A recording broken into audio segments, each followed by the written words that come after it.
سيدنا محمد وعلى آله وأصحابه أجمعين. اللهم صل على سيدنا محمد وعلى آل سيدنا محمد كما صليت على إبراهيم وعلى آل إبراهيم في العالمين إنك حميد مجيد. أعوذ بالله من الشيطان الرجيم. بسم الله الرحمن الرحيم.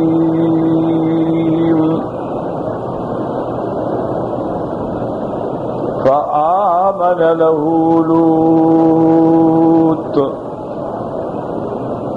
وقال إني مهاجر إلى ربي إنه هو العزيز الحكيم.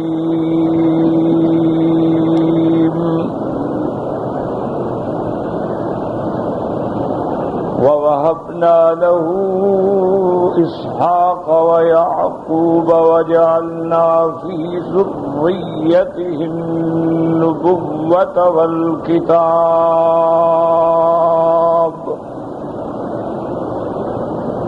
وآتيناه أجره في الدنيا وإنه في الآخرة لمن الصالحين.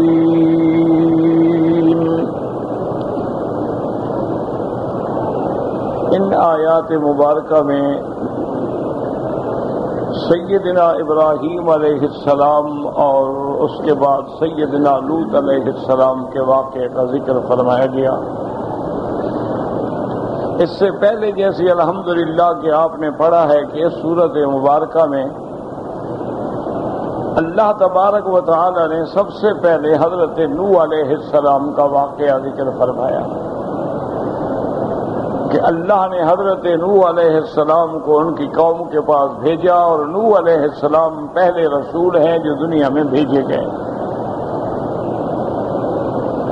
اور حضرت نوح علیہ السلام نے ایک مدت مدید جس کو قرآن پاک نے ذکر فرمایا ہے وَلَبِثَ فِيهِمْ أَلْفَ سَنَةً إِلَّا 50 عامًا، یعنی 950 سال تک آپ نے دعوت توحید دی، لیکن قوم نے تکذیب کی اور بہت تھوڑے لوگ تھے جو حضرت نوح علیہ السلام پر ایمان لائے.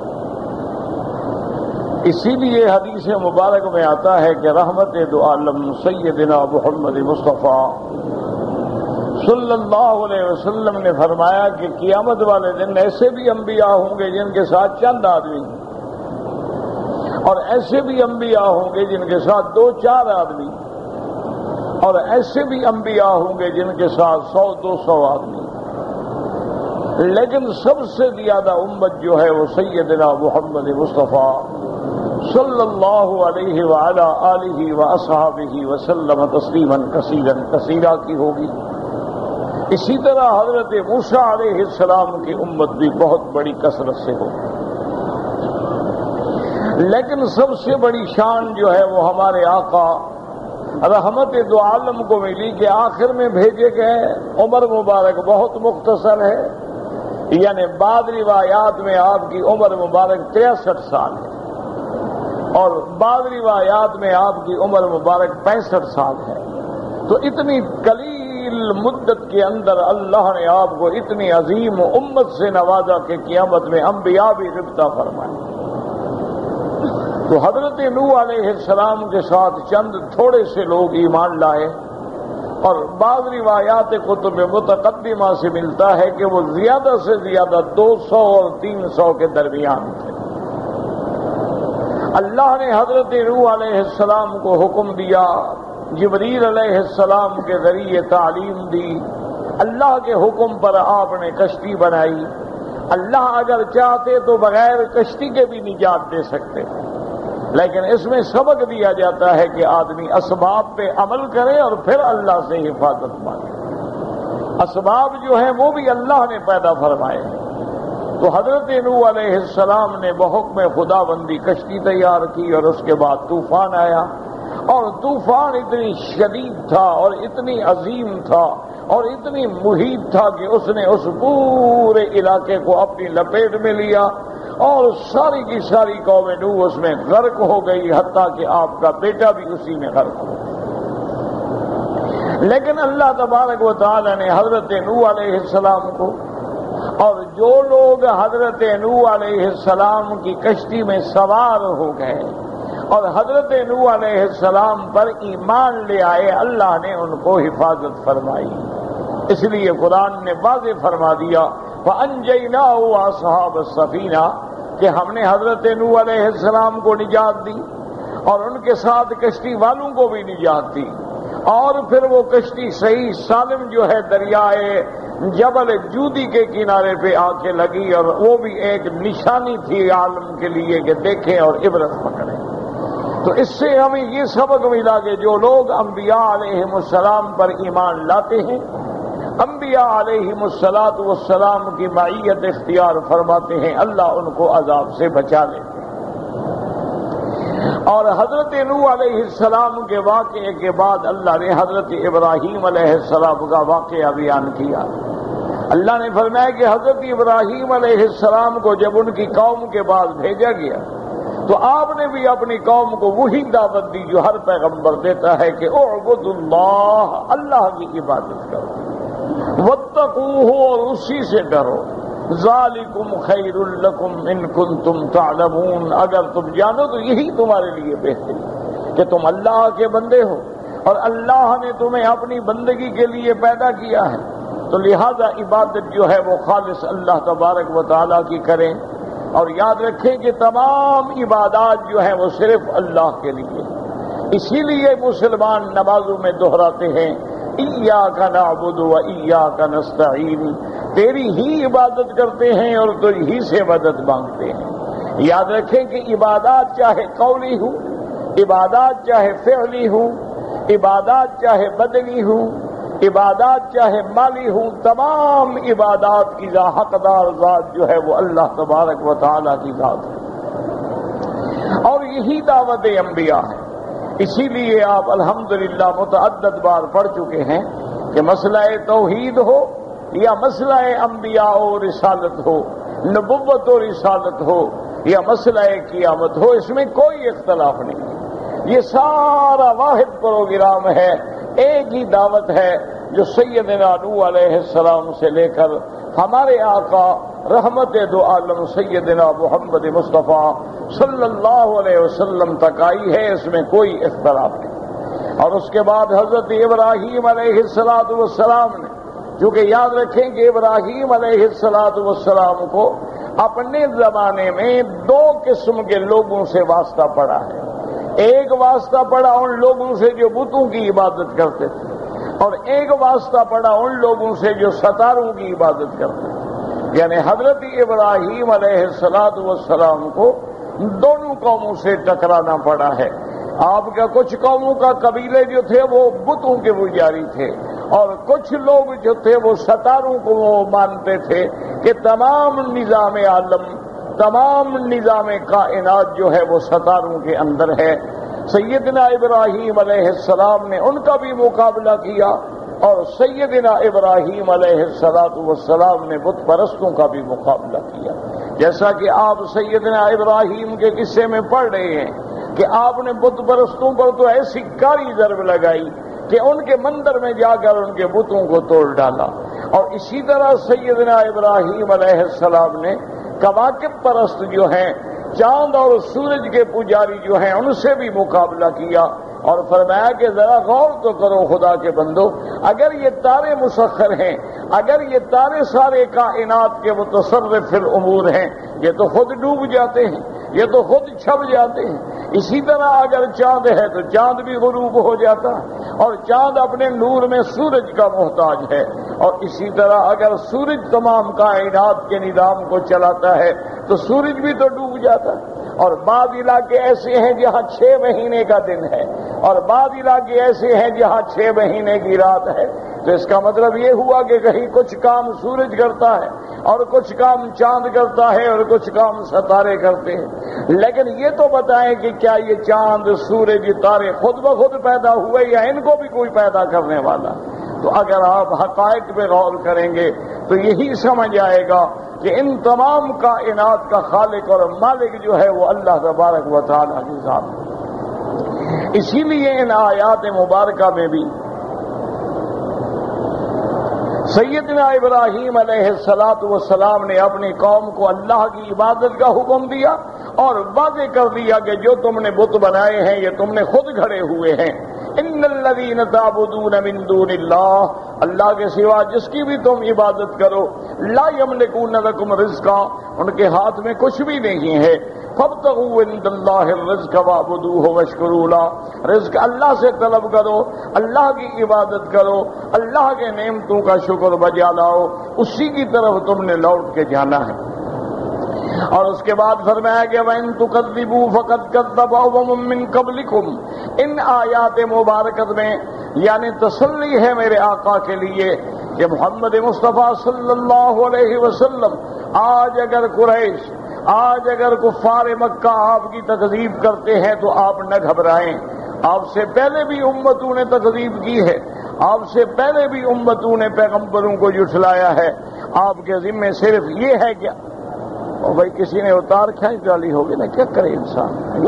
اللہ نے ارشاد فرما دیا وما علی الرسول الا البلاغ المبین، کہ میرے محبوب پیغمبر کے ذمے یہ ہے کہ وہ اللہ کا دین پہنچائے، اللہ تبارک و تعالیٰ کے احکام پہنچائے، اللہ کے فرائض اور شرائع اور اوامر پہنچا دے۔ اگر وہ ایمان لائیں ان کا بھلا ہے، اور ایمان نہ لے آئیں تو ان کا نقصان ہے۔ ان کے بعد پھر اللہ تبارک و تعالیٰ نے اس بات قیامت پر دلائل کا ذکر کیا، فرمایا کہ آج جو لوگ انکار کرتے ہیں کہ قیامت کیسے ہوگی، اللہ نے فرمایا اولم یروا کیف یبدئ اللہ الخلق ثم یعیدہ، کیا یہ اس بات کو نہیں دیکھتے ہیں کہ اللہ نے اس عالم کو پیدا بھی تو کیا ہے، تو جو پیدا کرنے پہ قادر ہے وہ مٹانے پہ بھی قادر ہے، اور جو پیدا کرنے پہ قادر ہے وہ دوبارہ بنانے پہ بھی قادر ہے۔ ان ذلک علی اللہ یسیر، اللہ تبارک و تعالیٰ کے لیے یہ دوبارہ پیدا کرنا جو ہے کوئی مشکل نہیں ہے۔ قل سیروا فی الارض فانظروا کیف بدأ الخلق، اللہ نے فرمایا کہ دنیا میں چلو اور پھرو، اللہ کی قدرتوں پہ نظر ڈالو، آسمان پہ نظر ڈالو، زمین پہ نظر ڈالو، جہان پہ نظر ڈالو، دیکھو کہ اللہ نے سب سے پہلے کیسے اپنی اس مخلوق کو پیدا کیا ہے۔ ثم اللہ ينشئ النشأۃ الآخرہ، وہی پروردگار عالم دوبارہ بھی پیدا فرمائیں گے۔ ان اللہ علی کل شیء قدیر، اللہ ہر چیز پہ قادر ہیں، اللہ اس عالم کے بنانے پہ بھی قادر ہیں، اس عالم کو فنا کر دینے پہ بھی قادر ہیں، اس عالم کو دوبارہ بنانے پہ بھی قادر ہیں۔ اور پھر جب قیامت کا دن ہوگا یعذب من یشاء ویرحم من یشاء، اللہ چاہیں جس کو عذاب دیں اور جس پہ چاہیں رحم فرمائیں، وَإِلَيْهِ تُقْلَبُونَ، اور اسی کی طرف تم نے لوٹ کے جانا ہے۔ وَمَا أَنْتُمْ بِمُعْجِزِينَ فِي الْأَرْضِ وَلَا فِي السَّمَاءِ، اگر تم اللہ کے عذاب سے بھاگنا چاہو تو اللہ کو عاجز نہیں کر سکتے ہو، نہ تم آسمانوں میں چھپ سکتے ہو نہ تم زمینوں میں چھپ سکتے ہو۔ وَمَا لَكُم مِّن دُونِ اللَّهِ مِن وَلِيٍّ وَلَا نَصِيرٍ، اللہ کے سوا نہ کوئی تمہارا دوست ہے اور نہ کوئی مدد کرنے والا ہے۔ وَالَّذِينَ كَفَرُوا بِآيَاتِ اللَّهِ وَلِقَائِهِ، اور جو لوگ اللہ کے قرآن کی آیات کا انکار کرتے ہیں، اللہ کے فرامین کا انکار کرتے ہیں، اللہ کے قیامت میں پیش ہونے کی پیشی کا انکار کرتے ہیں، اولئک یئسوا من رحمتی، یہ وہی لوگ ہیں جو میری رحمت سے نا امید ہو چکے ہیں۔ اولئک لہم عذاب علیم، ان کے لیے عذاب دردناک ہے۔ تو جب سیدنا ابراہیم علیہ السلام نے اپنی قوم کو دعوت توحید دی اور دعوت توحید پر دلائل دیے، اب قوم کے پاس کوئی جواب نہیں ہے۔ قوم نے کیا فیصلہ کیا؟ فما کان جواب قومہ الا ان قالوا اقتلوہ وحرقوہ، قوم نے یہ فیصلہ کیا کہ ابراہیم علیہ السلام کو قتل کر دیں یا ابراہیم علیہ السلام کو جلا دیں۔ فانجاہ اللہ من النار، اللہ نے ابراہیم علیہ السلام کو آگ سے نجات دی۔ اور آج بھی آپ دیکھ لیں، ہزاروں سال گزر چکے ہیں، آج بھی کفر کی طاقتیں یا مسلمانوں کو جلانا چاہتی ہیں یا مسلمانوں کو قتل کرنا چاہتی ہیں۔ کہیں ان کو قتل کیا جاتا ہے، کہیں ان پہ آگ برسائی جاتی ہے، کہیں ان پہ بارودوں کی بارش کر دی جاتی ہے، کہیں ان کی گردنوں کو کاٹا جاتا ہے، اور ان کے ساتھ کھیل کھیلے جاتے ہیں۔ آج بھی وہی امتحان ہے جو سیدنا ابراہیم علیہ السلام کے زمانے میں امتحان تھا، اور آج بھی ہمیں یقین ہے کہ جیسے اللہ نے اپنے ابراہیم الخلیل کو نجات دی، اللہ نے آپ کو کامیابی دی، اللہ نے آپ کو کامران و کامیاب فرمایا، انشاءاللہ کامرانی اسلام کی ہوگی، کامرانی دین محمد مصطفیٰ کی ہوگی، غلبہ اسلام کا ہوگا، غلبہ دین محمد مصطفیٰ صلی اللہ علیہ وسلم کا ہوگا۔ اللہ نے فرمایا اگر تم غور کرو تو سیدنا ابراہیم علیہ السلام، ان کے واقعات میں کتنی بڑی نشانیاں ہیں، لیکن یہ نشانیاں ان لوگوں کے لیے ہیں جو ایمان لاتے ہیں۔ فرمایا وقال انما اتخذتم من دون اللہ اوثانا مودۃ بینکم فی الحیاۃ الدنیا، کہ دنیا میں جو تم نے بت بنا رکھے ہیں، دنیا میں تم اپنی محبتوں کے اظہار کرتے ہو، لیکن جب قیامت کا دن ہوگا ثم یوم القیامت یکفر بعضکم ببعض، قیامت والے دن تم ایک دوسرے کا انکار کرو گے، ایک دوسرے پہ لعنت بھیجو گے، جیسے کہ اللہ نے قرآن میں وضاحت کی ہے کہ قیامت والے دن جب دونوں جہنم میں ہوں گے، کیا مانا ہے؟ یعنی متبوعین بھی جہنم میں ہوں گے اور تابع بھی جہنم میں ہوں گے، وہ ایک دوسرے سے جھگڑیں گے، ایک دوسرے سے لڑائی کریں گے کہ تمہاری وجہ سے ہم جہنم میں ہیں، وہ کہیں گے ہماری وجہ کیا ہے، تم خود ہی گمراہ تھے، تو ان کی لڑائیاں بھی ہوں گی، ان کے جھگڑے بھی ہوں گے۔ ان ذالک لحق تخاصم اہل النار، اللہ فرماتے ہیں جہنم والے لڑتے رہیں گے، مرتے رہیں گے، لیکن ان کی لڑائی، ان کی چیخ و پکار ان کو کوئی فائدہ نہیں دے گی۔ آخر اللہ حکم فرمائیں گے، ملائکہ کہیں گے اخسؤوا فیہا ولا یتکلمون، کہ ذلیل ہو جاؤ، اس کے بعد نہ بات کیا کرو، نہ تمہاری بات کا کوئی فائدہ ہے، نہ تمہارے لڑنے کا کوئی فائدہ ہے، نہ تمہارے اعتراف و ندامت کا کوئی فائدہ ہے۔ تو سیدنا ابراہیم علیہ السلام نے سمجھایا کہ آج بت پرستی پر، آج غیر اللہ کے ساتھ جو تم محبت دکھا رہے ہو، قیامت میں تو تم ایک دوسرے پہ لعنت بھیجو گے، ومأواکم النار، اور تمہارا ٹھکانہ جہنم ہوگا، وما لکم من ناصرین، اور اللہ کے سوا کوئی تمہاری مدد کرنے والا نہیں ہوگا۔ اور اس کے بعد آج کے سبب میں فرمایا فآمن لہ لوط وقال انی مہاجر الی ربی انہ ھو العزیز الحکیم۔ اللہ فرماتے ہیں کہ حضرت لوط علیہ السلام بھی ایمان لائے۔ یاد رکھیں لوط علیہ السلام جو ہیں یہ حضرت ابراہیم علیہ السلام کے بھائی کے بیٹے ہیں، یعنی ابن اخی ابراہیم، یہ حضرت ابراہیم علیہ السلام کے زمانے میں ہے اور آپ کے بھائی کے بیٹے ہیں، اور سیدنا ابراہیم علیہ السلام پہ ایمان لائے، اور اللہ تبارک و تعالیٰ نے پھر ان کو بھی نبوت سے سرفراز فرمایا، اور اللہ نے پھر حضرت لوط علیہ السلام کو بھی ایک قوم کے لیے نبی بنا کے بھیجا۔ تو اب حضرت ابراہیم علیہ السلام کا اللہ فرماتے ہیں کہ جب ساری باتیں ہو گئیں، مقابلے ہو گئے، تو آپ نے فرمایا میں تو اب اللہ کے راستے کے لیے اپنا گھر چھوڑتا ہوں، اپنا علاقہ چھوڑتا ہوں، اور اپنا تمام مقام جو ہیں وہ چھوڑتے ہیں، اور اس کے بعد وہ حضرت ابراہیم علیہ السلام نے ہجرت کی۔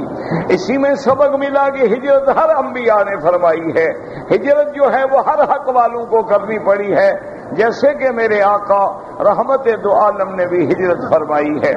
اللہ تبارک و تعالی ہر چیز پہ غالب ہیں اور حکمت والے ہیں۔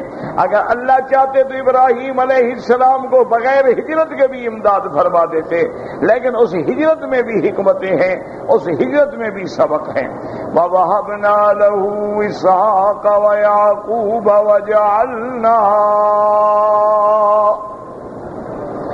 وَجَعَلْنَا فِي ذُرِّيَّتِهِ النُّبُوَّةَ وَالْكِتَابَ وَآتَيْنَاهُ أَجْرَهُ فِي الدُّنْيَا وَإِنَّهُ فِي الْآخِرَةِ لَمِنَ الصَّالِحِينَ۔ اللہ نے فرمایا کہ جب ابراہیم الخلیل نے میرے لیے توحید کے لیے دین حق کے لیے قربانی دی، دین حق کے لیے آپ نے اپنا سب کچھ قربان کر دیا، اپنے بدن کو بھی آپ نے آگ میں ڈالنے پہ بھی راضی ہو گئے، اپنے بیٹے کو بھی ذبح پہ راضی ہو گئے۔ اللہ فرماتے ہیں پھر ہم نے بھی ابراہیم کو انعامات سے نوازا ہے، وَوَهَبْنَا لَهُ إِسْحَاقَ وَيَعْقُوبَ، ہم نے آپ کو اسحاق جیسا بیٹا دیا، پھر اسحاق کا بیٹا حضرت یعقوب ان کو بھی نبی بنایا۔ اس لیے حدیث میں آتا ہے کہ میرے آقا رحمت دو عالم نے فرمایا الکریم ابن الکریم ابن الکریم ابن الکریم، آپ نے فرمایا کہ کریم ابن کریم ابن کریم ابن کریم یعنی یوسف ابن یعقوب ابن اسحاق ابن ابراہیم، کہ یوسف بھی نبی ہیں، یوسف کے ابا یعقوب بھی نبی ہیں، یعقوب کے ابا حضرت اسحاق بھی نبی ہیں، اور اسحاق کے ابا حضرت خلیل بھی نبی ہیں۔ اللہ نے آپ کے بعد جو نبوت ہے وہ ابراہیم کے گھرانے میں لکھ دی ہے، اور دیکھیں کہ سارے نبی پھر حضرت اسحاق کی ولد سے آئے ہیں، لیکن سب سے آخر میں امام الانبیاء والمرسلین، خاتم الانبیاء والمرسلین، سید الاولین والآخرین، حضرت محمد مصطفیٰ صلی اللہ علیہ وسلم بھی حضرت اسماعیل کے ولد سے پیدا ہوئے۔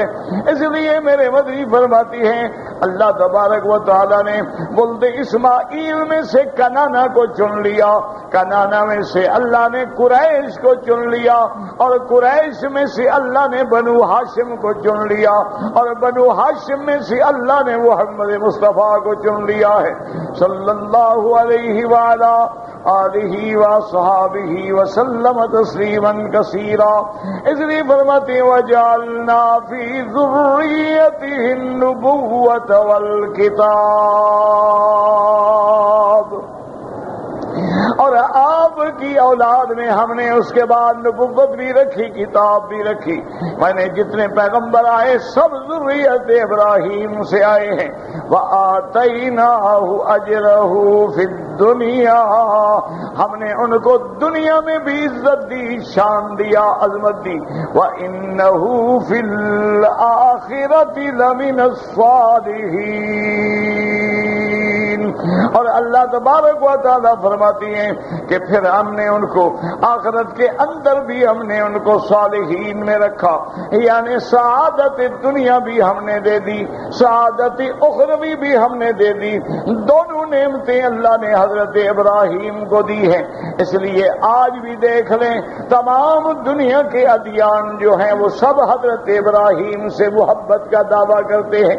مکے کے مشرک بھی کہتے تھے ہم ابراہیم کے دین پہ ہیں، یہودی بھی کہتے ہیں ہم ابراہیم کے دین پہ ہیں، نصرانی بھی کہتے ہیں کہ ہم دین ابراہیم پہ، چاہے جھوٹ کہتے ہیں لیکن ابراہیم کو تو مانتے ہیں، ورنہ حقیقت یہ ہے کہ وہ ابراہیم کے دین پہ نہیں ہیں، کہ ابراہیم بتوں کے توڑنے والا، مشرکین کعبۃ اللہ میں بتوں کو جوڑنے والے، ابراہیم توحید کا علم بردار، یہودی حضرت عزیر کو خدا کا بیٹا بنانے والے، حضرت ابراہیم علیہ السلام دعوت توحید دینے والے، عیسائی حضرت عیسیٰ کو خدا کا بیٹا بنانے والے۔ اس لیے قرآن نے تردید کی ما کان ابراہیم یہودیا ولا نصرانیا ولكن كان حنيفا مسلما وما كان من المشركين۔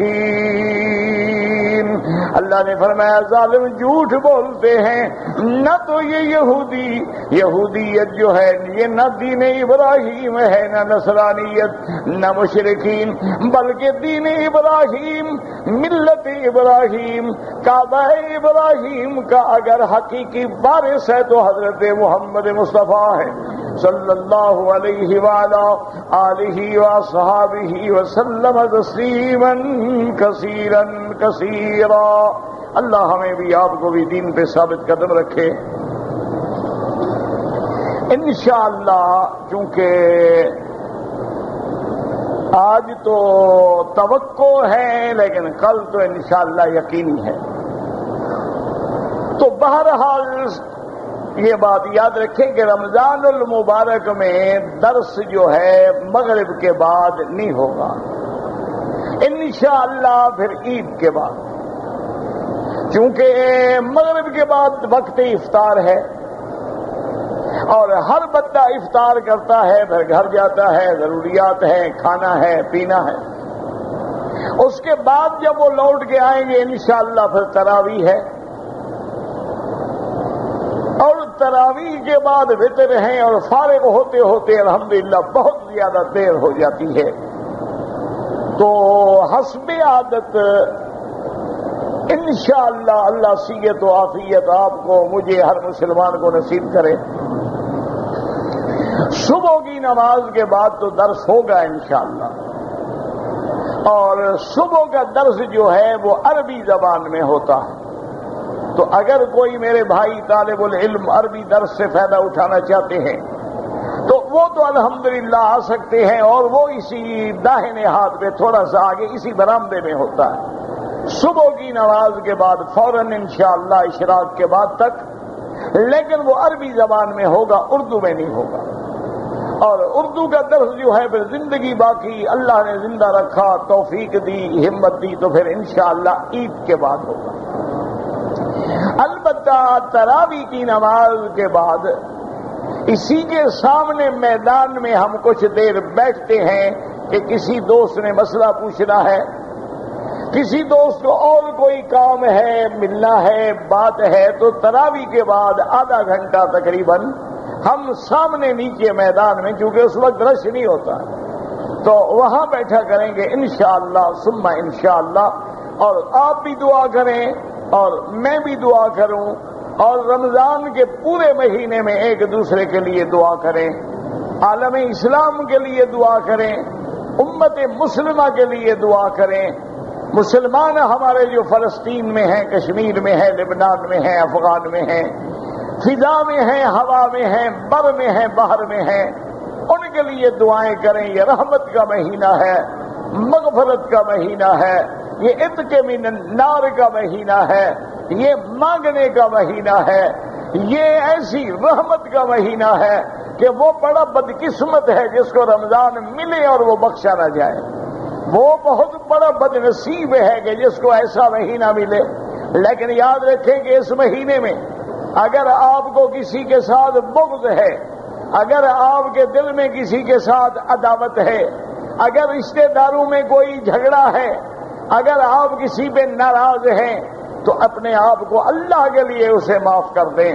کیونکہ ایک صحیح حدیث میں آتا ہے کہ لیلۃ القدر کی رات میں ہر آدمی کی بخشش ہوتی ہے، لیکن جو لوگ بلا وجہ بغض میں بھرے ہوئے ہیں ان کی بخشش نہیں ہوتی جب تک کہ وہ معاف نہ کر دیں.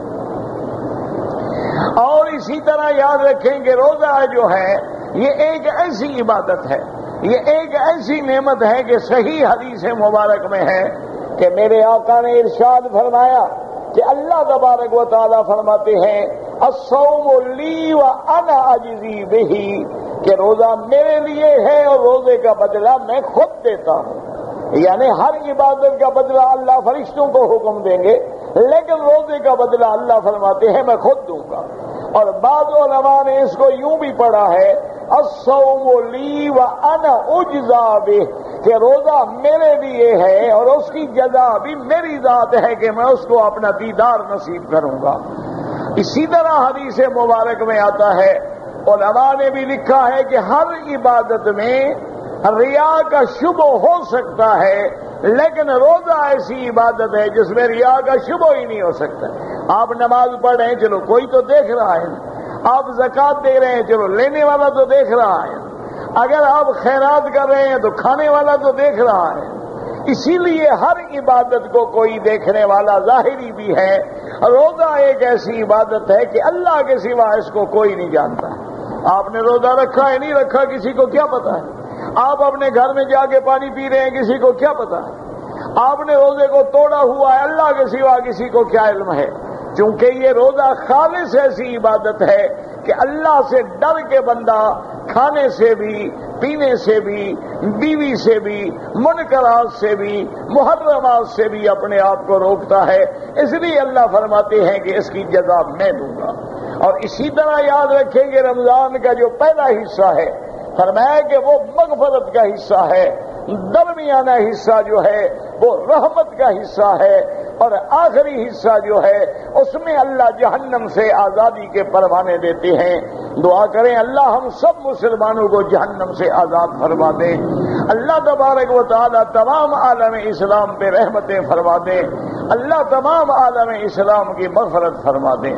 اور اسی طرح یاد رکھ لیں میرے عزیز کہ روزے کا معنی یہ نہیں ہوتا ہے کہ آپ کھانا چھوڑ دیں، آپ پینا چھوڑ دیں، لیکن جھوٹ بولتے رہیں، غیبت کرتے رہیں، ایک دوسرے کو گالیاں دیتے رہیں، گندی فلمیں دیکھتے رہیں، گندی فلموں پہ نظر ڈالیں، غلط دوستوں کے ساتھ بیٹھ کے منکرات کریں، پھر اس لیے حدیث میں آتا ہے اللہ فرماتا ہے ایسے بندے کے بھوکا مرنے کا مجھے کوئی ضرورت نہیں ہے کہ بلا وجہ پھر بھوکا مرتا ہے، اپنے روزے کو تو اس نے برباد کر دیا ہے۔ لہذا روزے کا معنی یہ ہے کہ جیسے کھانے سے بچیں، پینے سے بچیں، شہوت سے بچیں، منکرات سے بچیں، ہر گناہ سے اپنے آپ کو بچائیں، غیر محرم عورتوں کے چہرے پہ نظر پڑ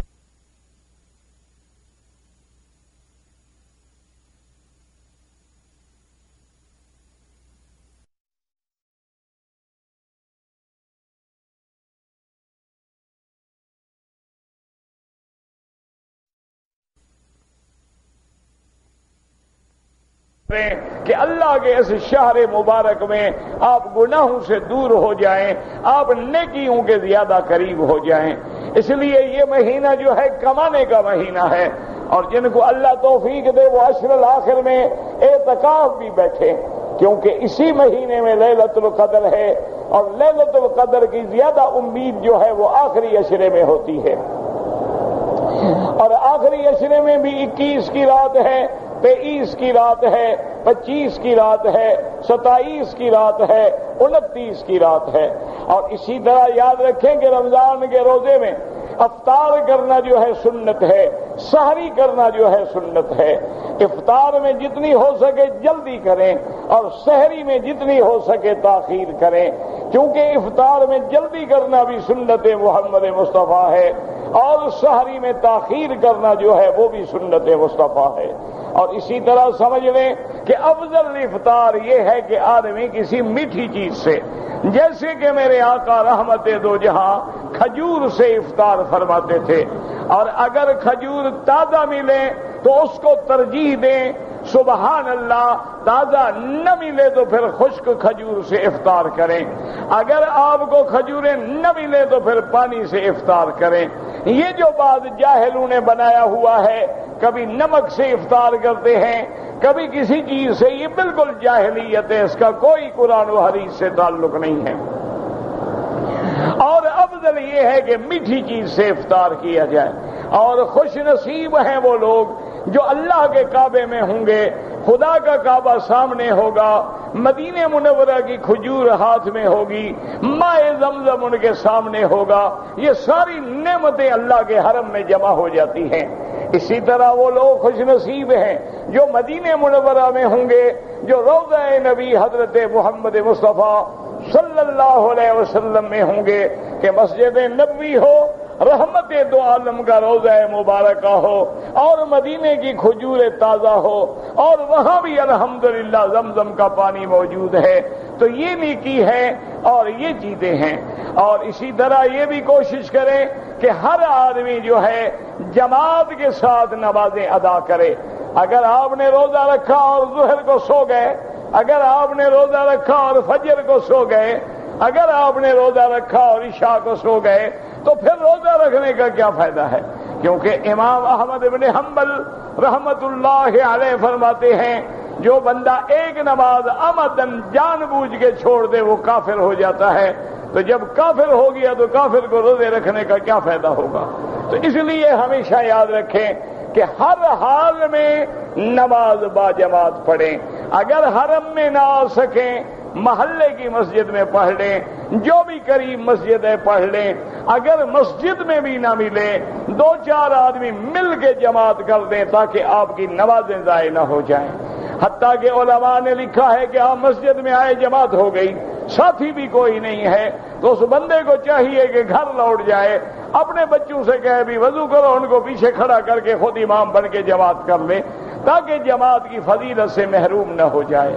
اور اسی طرح کوشش کریں ہر بندہ کہ یہ دن روزے کے لیے ہیں، رمضان کی راتیں جاگنے کے لیے ہیں، کوشش کریں کہ 20 تراویح پڑھیں تاکہ زیادہ سے زیادہ عبادت ہو، زیادہ سے زیادہ وقت جو ہے وہ اللہ کی بندگی میں گزرے. اور یہ بھی یاد رکھیں کہ جب انشاءاللہ آپ 20 رکعت پڑھیں گے تو سارے حدیثوں پہ عمل ہو جائے گا، اور عمل ہو جائے گا اس سنت خلیفہ راشد سیدنا عمر رضی اللہ تعالی عنہ جس پہ حضور کے زمانے میں تمام صحابہ نے اتفاق کیا اور اس میں کوئی اختلاف نہیں ہے. بہرحال جو 8 پڑھتے ہیں اللہ قبول فرمائے، لیکن آپ کوشش کریں کہ یہ راتیں جاگنے کے لیے ہیں اور دن جو ہیں وہ روزے کے لیے ہیں. آپ زیادہ سے زیادہ جاگ کے گزاریں. اور آپ ہمیشہ تہجد پڑھتے ہیں، کوشش کریں کہ تہجد بھی پڑھیں. یہ نہ سمجھ لیں کہ میں نے تراویح پڑھ لی ہے اب تہجد کی کیا ضرورت ہے. تراویح الگ چیز ہے اور تہجد الگ چیز ہے. تراویح کا وقت جو ہے وہ عشاء کی نماز کے بعد ہے، اور تراویح جو ہے وہ 2 رکعت کر کے پڑھی جاتی ہے. اور تہجد کا افضل وقت جو ہے وہ آخر وقت ہے، سحری کے وقت میں ہے، اور اس میں افضل یہ ہے کہ 4 رکعت پڑھی جائے. 2 بھی پڑھیں تو جائز ہے. اگر آپ تہجد زیادہ نہ پڑھ سکیں 2 رکعت ہی پڑھ لیں، نہ پڑھنے سے تو بہتر ہے نا کہ تہجد والوں میں شمار ہو جائے گا. تو اس لیے میرے عزیز اپنے والدین سے بھلائی کریں، اور جن لوگوں نے زکوٰۃ دینی ہوتی ہے، صدقات دینے ہوتے ہیں، خیرات کرنی ہوتی ہے، وہ بھی زیادہ سے زیادہ رمضان میں کریں، کیونکہ یہ فرض جو ہے وہ 70 گنا ثواب بڑھ جاتا ہے. یعنی آپ اندازہ کریں کہ حرم میں 1 نیکی 1 لاکھ، رمضان میں 70 لاکھ ہو جائے. اس سے بڑی کوئی اور منڈی ہو سکتی ہے رحمت کی جو کہیں کسی بندے کو ملے؟ اور اسی طریقے سے صدقہ فطر کا بھی خیال رکھیں کہ صدقہ فطر جو ہے عید سے 1 دن پہلے بھی دے سکتے ہیں، اور اس کے بعد افضل یہ ہے کہ عید کا دن ہو اور عید کی نماز سے پہلے ادا کر دیں. اس کے بعد جو ہے وہ پھر صدقہ فطر نہیں کہلاتا ہے. امام احمد ابن حنبل رحمت اللہ علیہ، اسی طرح شیخ الاسلام ابن تیمیہ رحمت اللہ علیہ، شیخ الاسلام ابن القیم رحمہ اللہ تعالی، اور ائمہ کے نزدیک یہ ہے افضل یہ ہے کہ وہ کہتے ہیں کہ صدقہ فطر میں جنس دی جائے، یعنی جو چیز وہاں کھائی جاتی ہے. یہاں لوگ چاول زیادہ استعمال کرتے ہیں تو چاول دے دیے. وہ کہتے ہیں پیسے میں ادا نہ کیا جائے بلکہ جنس میں ادا کیا جائے، یعنی گندم دے دیں، کشمش دے دیں، آپ چاول دے دیں، کوئی چیز دے دیں. ہاں امام ابو حنیفہ رحمت اللہ علیہ فرماتے ہیں کہ صدقہ فطر وہ ہے جو فقیر کے لیے انفع ہو، انفع للفقراء، جو فقیر کو زیادہ نفع پہنچا سکے. تو اگر ہم اس کو ایک چیز دیتے ہیں اس کو ضرورت نہیں ہے وہ بیچ ڈالے گا، لیکن پیسہ ایسی چیز ہے جس سے وہ فوراً فائدہ اٹھا سکتا ہے. اس نے کپڑے خریدنے تھے، بچوں کو کپڑے دینے تھے، اور کوئی چیز دینی تھی، تو ان کے نزدیک جنس دینا بھی اولا ہے، لیکن اگر کوئی پیسے دے گا تو وہ بھی جائز ہے.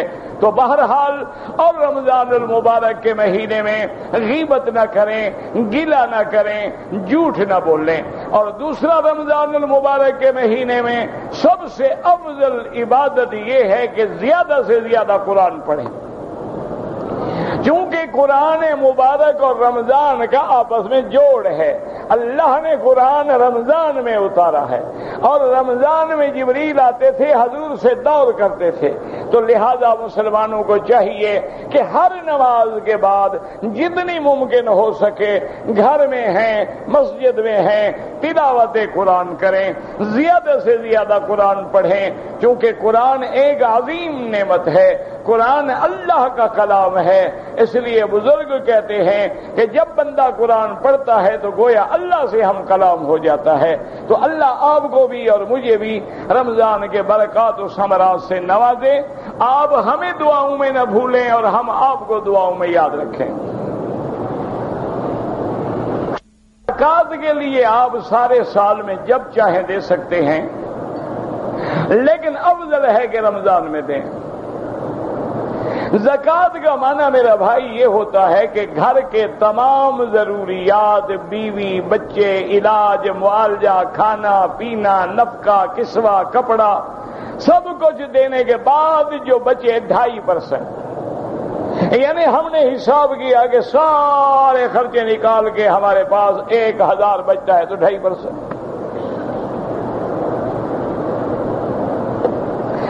والد والدہ، والد کا والد، دادا دادی، نانا نانی، بیٹا بیٹی، بیٹی کی بیٹی، ان کو زکات نہیں دے سکتے، باقی سب کو پھوپھی خالہ دے سکتے ہیں۔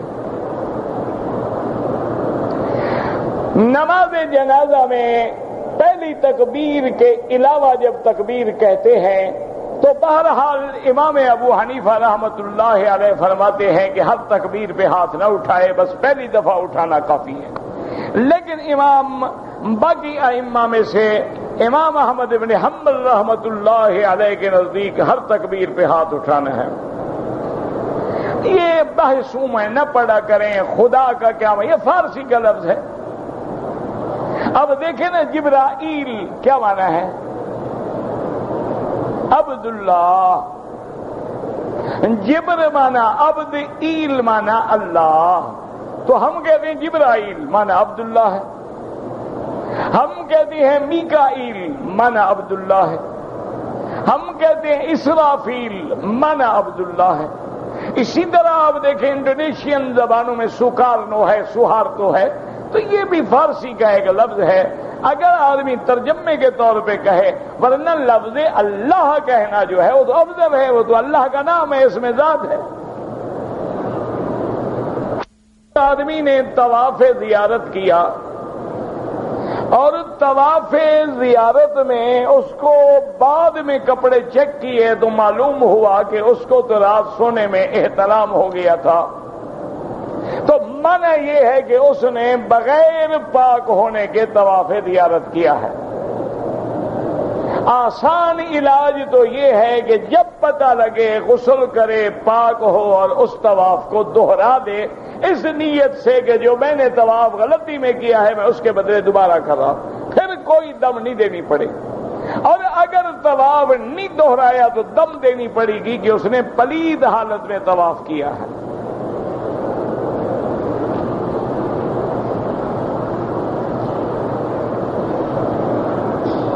کہتے ہیں جی کہ رمضان المبارک کے عشرہ اخیر میں جیسے حرمین الشریفین میں قیام اللیل پڑھی جاتی ہے، انشاءاللہ وہ بھی تہجد ہے۔ ویسے یاد رکھیں کہ ہر وہ نماز جو عشاء کی نماز کے سنتوں اور وتر کے علاوہ پڑھی جائے وہ ساری ایک لحاظ سے تہجد ہوتی ہے۔ تہجد کا معنی کیا ہوتا ہے؟ نیند کا چھوڑنا، یعنی عشاء کے بعد نیند کا وقت ہے لیکن ہم نفلیں پڑھ رہے ہیں تو گویا ہم نے نیند کو چھوڑا ہوا ہے، تو لہذا وہ قیام اللیل بھی انشاءاللہ تہجد ہے۔ لیکن فرق اتنا ہے کہ تہجد نفلی عبادت ہے اور تراویح جو ہے وہ سنت مؤکدہ ہے۔ اگر ایک آدمی رمضان المبارک میں اعتکاف کی نیت کر کے بیٹھ جائے تو کیا وہ عمرہ کر سکتا ہے؟ بالکل نہیں کر سکتا۔ اعتکاف میں باہر نکلنا ہی منع ہے مسجد سے، تو عمرہ کیسے کرے گا؟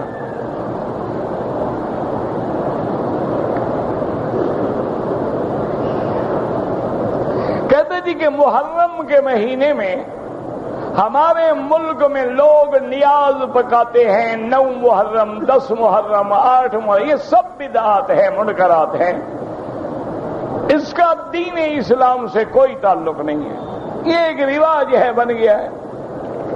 حضرت حسین سے محبت ہے اور تقریروں میں زور لگاتے ہیں کہ حسین پیاسا شہید ہوا اور یہ جناب چاول کھاتے ہیں، اور سبینے لگاتے ہیں اور شربت پلاتے ہیں کہ آج حسین پیاسا تھا لیکن تم روح افزا پیو۔ کیا دین ہے، کیا طریقہ ہے؟ یہ تو ڈرامہ ہے بس۔ جب بھی کوئی بندہ ہمارے ہاں مر جاتا ہے تو تیسرے دن کل کرتے ہیں، 20واں کرتے ہیں، 10واں چہلم، سب بدعت ہے، دینے کا ثواب نہیں ہوتا بلکہ الٹا گناہ ہوتا ہے۔ ملک میں خواتین جو ہیں وہ درگاہوں پہ جاتی ہیں، آپ کے ملک میں خواتین تو اب ہر جگہ جاتی ہے، ماشاءاللہ ایڈوانس ہو گئی ہیں، وہ میلوں پہ بھی جاتی ہیں، فلموں میں بھی جاتی ہیں، بیچوں پہ بھی جاتی ہیں، کلبوں میں بھی جاتی ہیں، تو اسی بات درگاہوں میں بھی جاتی ہیں، ورنہ اللہ کے نبی نے منع کیا ہے کہ کوئی عورت کسی قبر پہ جائے۔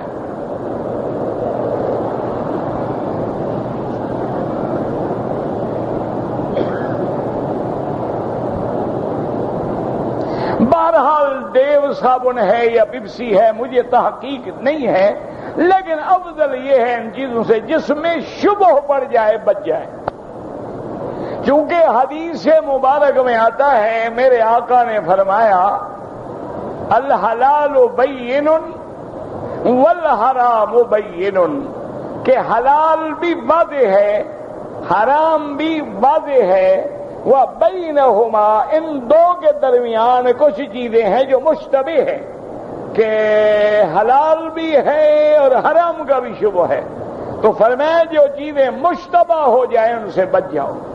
تو اگر آپ کو بعض علماء نے فتلایا ہے کہ ڈوو صابن جو ہے یا پیپسی ہے یا کوکا کولا ہے، ان میں کہتے ہیں مادہ پیپسین ہے، پتہ نہیں کیا ہے، بہرحال اگر بچ جائیں تو زیادہ اچھا ہے۔ اچھا، جب تک یہ صابن اور یہ پیپسی کولا نہیں بنا تھا تو ہمارے باپ دادا مر گئے اس کے بغیر؟ نہیں، جب یہ چیزیں دنیا میں آئی ہی نہیں تھی کیا ہو گیا تھا؟ آرام سے لوگ لسی پیتے تھے، آرام سے ماشاءاللہ جناب لیمون کا شکنج بھی پیتے تھے، آرام سے خالص حلال کی شربتیں کہ جناب یہ شربت گلاب ہے اور یہ شربت زنجبار ہے اور یہ شربت فالسا ہے، یہ شربت توت ہے، جو فائدہ بھی پہنچاتی تھی اور بیماریوں کا بھی علاج تھی۔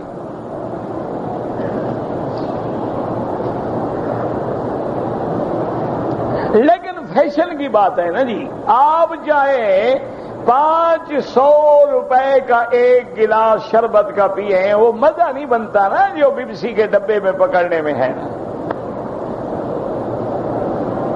کیونکہ جس قوم نے وہ بنایا ہے جب تک اس کی ہم نقل نہ کریں کہ ایک سینڈوچ ہاتھ میں ہو، ڈبہ ہاتھ میں ہو، حاجی صاحب چل بھی رہے ہیں کھا بھی رہے ہیں، آئے حج بھی ہیں، پتہ نہیں کہ چل کے کھانا حرام ہے۔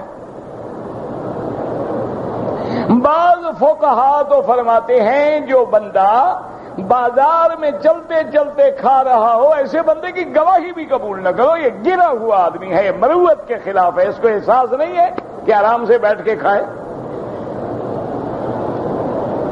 اور آج فیشن ہے کہ برگر ہاتھ میں ہو، پیپسی کا ڈبہ ہاتھ میں ہو۔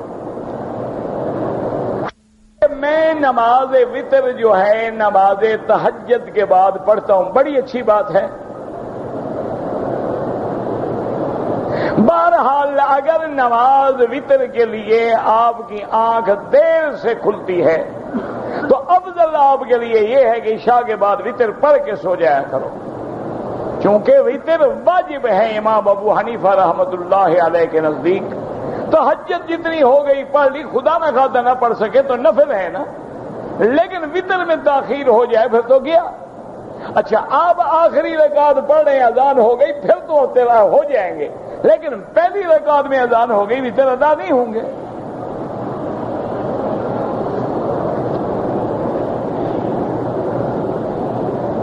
کتاب کا نام ہے اوراد و وظائف، قرآنی صورتیں، احادیث نبویہ، اللہ عالم میں نے دیکھی نہیں تو مجھے کیا پتا ہے۔ روزے کی حالت میں تیل سر میں ڈال سکتے ہیں، سرما پہن سکتے ہیں، ہاں جی پہن سکتے ہیں، کوئی منع نہیں، تیل بھی ڈال سکتے ہیں۔ تیل سر میں ڈالنے سے وہ معدے کے اندر نہیں جاتا۔ روزہ اس چیز سے ٹوٹتا ہے جو منہ کے ذریعے یا نیچے کے ذریعے اندر جا کے جوف معدہ میں پہنچے۔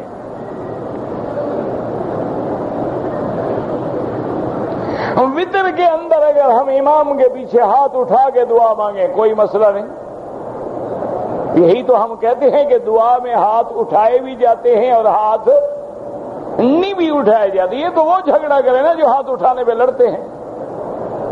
ہم تو دونوں طریقوں کو مانتے ہیں، ہاتھ اٹھا کے دعا مانگو، ہاتھ اٹھا کے بغیر دعا مانگو۔ جعفریہ والوں کے ساتھ کھانا پینا جائز ہے، کوئی حرج نہیں۔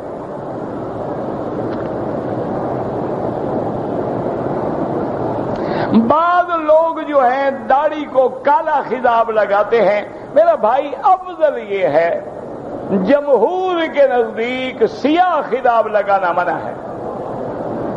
دو بعض علماء نے جائز بھی لکھا ہے کہ اگر کوئی آدمی مجاہد ہے تاکہ دشمن پہ روک پڑے، اسی طرح کوئی آدمی بیچارہ اس نے نئی شادی کی ہے، بیوی کو چند دن دھوکہ دینا چاہتا ہے جوانی کا، تو بعض علماء جو ہیں اس مجبوری میں جائز کہتے ہیں۔ اور بعض لوگوں نے یہ بھی لکھا ہے کہ حضرت حسین رضی اللہ تعالی عنہ بھی سیاہ خضاب لگاتے تھے۔ اور ایک حدیث مبارک میں یہ بھی آتا ہے کہ حضور نے فرمایا غیر الشیب ولو بشیء، اپنے سفید بالوں کو بدلا کرو، کسی چیز سے بھی بدلو۔ تو کہتے ہیں کسی چیز کا معنی یہ ہے کہ کالا رنگ بھی تو کوئی چیز ہے، لیکن جمہور کا فتویٰ یہی ہے کہ کالا نہ ہو۔ ہاں آپ یہ کر سکتے ہیں کہ کالے میں مہندی ڈال دیں، تو معنی یہ ہے کہ وہ کالا بھی نہیں رہے گا، براؤن ہو جائے گا، تو اس طرح آپ کا گزارا بھی ہو جائے گا، بیوی بھی خوش رہے گی اور حرام سے بھی بچ جائیں گے۔ ویسے فائدہ ہوتا کوئی نہیں، بیوی تو آپ کی جوانی کو جانتی ہے، آپ لاکھ منہ کالا کریں، فائدہ ویدہ کوئی نہیں ہوتا، یہ چند اپنے آپ کو بہلانے کی باتیں ہیں۔ بڑھاپا بڑھاپا ہے، نہ آئے وہ جوانی دیکھی اور جو آ کے نہ جائے وہ بڑھاپا دیکھا۔ بڑھاپا جو ہے نا وہ ہاتھ ہی بتا دیتے ہیں کب تک داڑھی کو رنگ لگاؤ گے، بڑھاپا جو ہے وہ آواز بھی بتا دیتی ہے کب تک اپنے بڑھاپے کو چھپاؤ گے، بڑھاپا جو ہے وہ آپ کے چلنے میں بھی ظاہر ہو جاتا ہے، اٹھنے میں بھی ظاہر ہو جاتا ہے کہ گھٹنوں کو پکڑ کے بیٹھے ہوئے ہیں، تو کون سی جوانی ہے بھائی؟ ایسے خام خواہ دھوکہ کیوں دیتے ہیں؟ مہندی لگائیں تو سنت ہے۔ اچھا، اور مہندی میں حدیث مبارک میں ایک لفظ آتا ہے الحناء والکتم، قسم کہتے ہیں جس کو آپ اردو میں کہتے ہیں بسمہ۔ اگر مہندی اور بسمہ ملا کے لگائیں تو وہ بہت ہی اچھا ہوتا ہے، خوبصورت بھی ہوتا ہے اور اچھا بھی ہوتا ہے، لیکن خدا جانے آج کل ملتا نہیں، لوگوں کو شوق ہوتا ہے۔ بسمہ کہتے ہیں نیل کے پتے، یہ نیل ہے نا جو کپڑوں کو نیل لگاتے ہیں، اس کا پودا ہوتا ہے، اس کے پتے جو ہیں وہ سائے میں خشک کر لیں، اس کو پیس کے مہندی میں ملا دیں، بس سبحان اللہ، ایسا خوبصورت رنگ۔ اور حدیث میں ہے قبریں بنانا بالکل ناجائز ہے۔ مسجد نبوی میں جو قبر ہے یہ تو حجرہ تھا حضور کا، ایک گھر تھا، مسجد تو ایک طرف تھی، تو بعد میں مسجد بڑھتی گئی۔ کوئی ایسا مسئلہ اپنے عقل سے تو نہ کھڑا کرو نا۔ اور پھر نبی کے لیے حکم ہے کہ جہاں موت آئے وہیں دفن کرو۔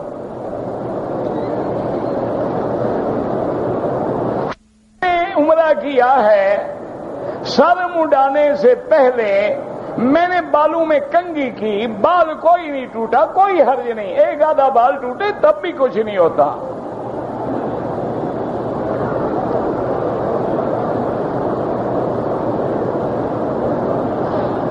اگر امام رکوع میں کھڑا ہے اور ہم رکوع میں مل گئے تو رکعت شمار ہوگی، من ادرک الرکوع فقد ادرک الرکعہ، جس نے رکوع پا لیا اس نے رکعت پا لی۔ لیکن یہ نہیں ہوتا کہ امام رکوع میں تو میں پہلے کھڑے ہوں اللہ اکبر پھر اللہ اکبر پھر رکوع میں جائیں، یہ نہیں کہ امام کے ساتھ وہیں سے آپ رکوع کی حالت میں آگے کھڑے ہو جائیں، یہ تو منع ہے۔ آواز نہیں؟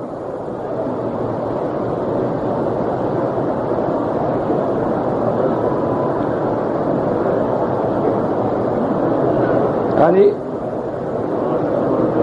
آواز آئی تو ہے۔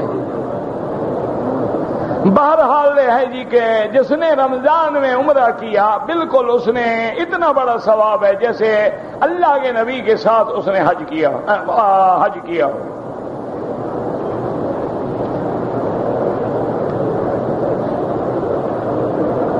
میں نے ناچاکی کی بنا پر اپنی بیوی کو طلاق دے دی تو کام پکا ہو گیا، اب کیا پوچھتے ہو؟ دینے سے پہلے پوچھتے نا۔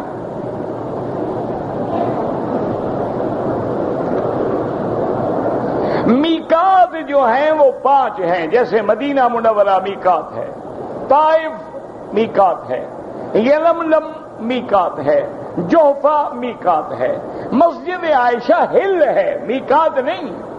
یعنی مکے میں رہنے والا عمرہ کرنا چاہے تو کیا کرے بھئی؟ حد حرم کے باہر چلا جائے۔ میقات کا عمرہ تو بہت بڑی بات ہے۔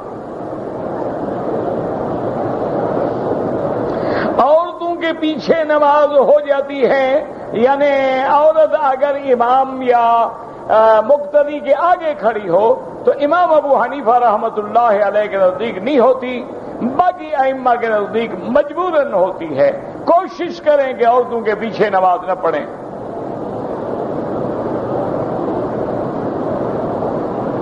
اگر کوئی آدمی صدقہ کرنے کے لیے مثلا گندم ہے، چاول ہے، کھجور ہے، رمضان سے پہلے خرید کر کے رکھ لے، خیرات رمضان میں کرے، بالکل ٹھیک ہے، ثواب رمضان کا ہوگا۔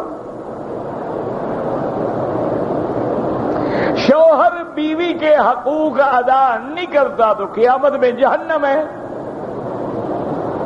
یا حقوق ادا کرے یا طلاق دے۔ عورت کو لٹکا کے رکھنا، معلقۃ بین السماء والارض، کے آسمان اور زمین کے درمیان میں لٹکی ہوئی ہے، نکاح تیرا ہے تو حقوق ادا نہیں کرتے، وہ کہاں جائے؟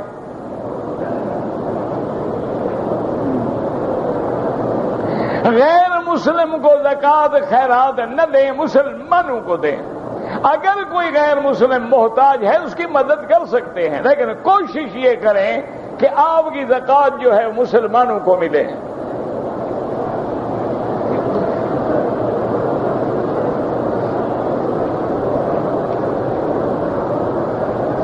اگر ایک آدمی نے عمرہ کیا ہے، سر پہ استرا پھروا دیا، پھر دوسرا عمرہ کیا ہے استرا نہیں پھروایا، دم پڑ گئی، جتنی دفعہ بھی عمرہ کرو گے بال ہوں یا بال نہ ہوں اسرا پھروانا ہوگا۔ واللہ اعلم۔ ربنا تقبل منا انك انت السميع العليم وتب علينا انك انت التواب الرحيم۔ یا حی یا قیوم برحمتک نستغیث، یا حی یا قیوم برحمتک نستغیث، یا حی یا قیوم برحمتک نستغیث۔ اللهم تقبل عنا صيامنا وقيامنا وسائر عباداتنا برحمتك يا ارحم الراحمين۔ اللهم ارزقنا ثمرات رمضان وبركات رمضان برحمتك يا ارحم الراحمين۔ یا حی یا قیوم برحمتک نستغیث، یا غیاث اغثنا، یا غیاث المستغیثین اغثنا، علیک توکلنا والیک انبنا۔ اللهم اجعل لنا وللمسلمین من كل هم فرجا ومن كل ضيق مخرجا ومن كل بلاء عافیہ۔ یا اللہ عالم اسلام کی عزت کا فیصلہ فرما، یا اللہ کفر کی ذلت کا فیصلہ فرما، یا اللہ بیماروں کو شفا عطا فرما، بے حیاؤں کو حیا عطا فرما، بے دینوں کو دین عطا فرما، بے اولادوں کو اولاد عطا فرما، قرض داروں کے قرض عطا فرما، جن کا رزق تنگ ہے ان کے رزق میں برکتیں عطا فرما۔ ربنا تقبل منا انك انت السميع العليم۔ اللهم اجعل لنا وللمسلمين من كل هم فرجا ومن كل ضيق مخرجا ومن كل بلاء عافية۔ سب مسلمانوں کو رمضان مبارک ہو. صلی اللہ تعالی علی خیر خلقہ سیدنا محمد وعلی آلہ وصحبہ اجمعین. اعلان ہو گیا نا؟